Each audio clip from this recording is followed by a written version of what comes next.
Hello, my name is Jacqueline Dunkley-Bent and I'm the Chief Midwifery Officer for the NHS in England. I know that many of you are worried and concerned about being pregnant and birthing during these challenging times, and I want to reassure you that your midwife is here for you and your maternity team. We join forces with Baby Body, who have produced a series of videos that will remind you of some of the things that you need to look out for during your pregnancy. I can't stress enough that if you are concerned, please make contact with your maternity team. And for more information about coronavirus and pregnancy, please access nhs.uk Pregnancy and Coronavirus.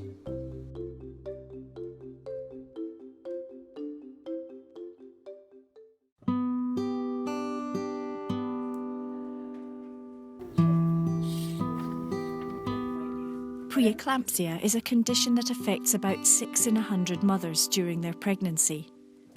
It causes problems with the placenta, the organ that nourishes your baby. If left untreated, it can lead to one or both of the mother and baby dying.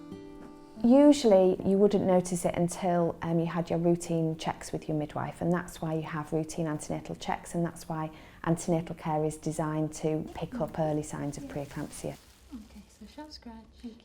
So most ladies don't notice any symptoms, most women feel well, so it's likely you'd feel well, but the midwife would find that your blood pressure was raised. As a mother, the symptoms that you really need to look out for are new swelling in your hands and particularly in your face, which often your family members might notice before you do. It's very common for women to get swelling in their ankles and legs during pregnancy, but if you did get sudden swelling, which was much more severe one day than it had been previously, then that would be something to inform your midwife or your doctor about. Other symptoms of preeclampsia include pain in your tummy area or under your ribs, headaches, problems with your vision, or generally feeling unwell.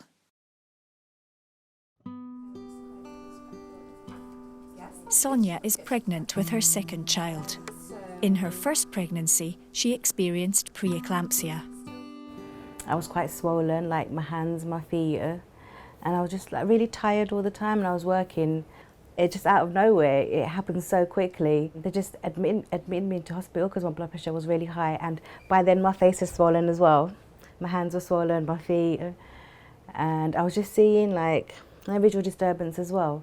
They explained to me it could be preeclampsia, and they told me, you know, what it was, and then I looked up on it, and then I was like, yeah, I am getting like the swelling, and you know, my blood pressure is I do feel like it is quite high, and they explained like the baby's quite small, so we might have to deliver early. I think that's when it hit me, okay, this is really serious.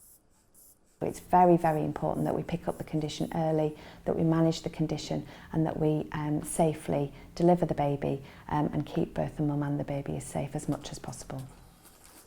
Sometimes we do have to deliver the baby very prematurely, and that might be either because we're worried the baby's not growing properly and the baby's at risk of stillbirth, or we're worried that the mother's getting much worse, and so our only option in that circumstance would be to deliver the baby early.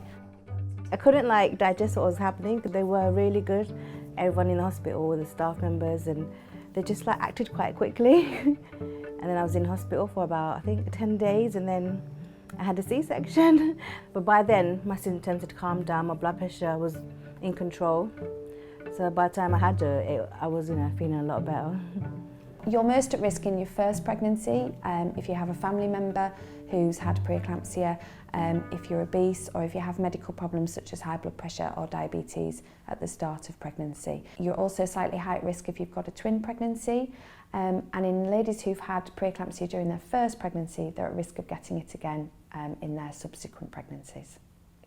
You know, it can happen just like that, like it did with me, so it really is important. If I hadn't gone to my appointments, they wouldn't have picked up on the high blood pressure, they wouldn't, you know, done the scan and seen that the baby isn't growing. And if you do feel like a bit different, you know, you should go get it checked out, you shouldn't leave it. And that's, you know, that's what I did. Like, I remember when my feet were like really big, and I was like, should I phone them or should I not? I was like, there's no harm in phoning them, you know, that's why they're there. And it's a good thing because I ended up in hospital.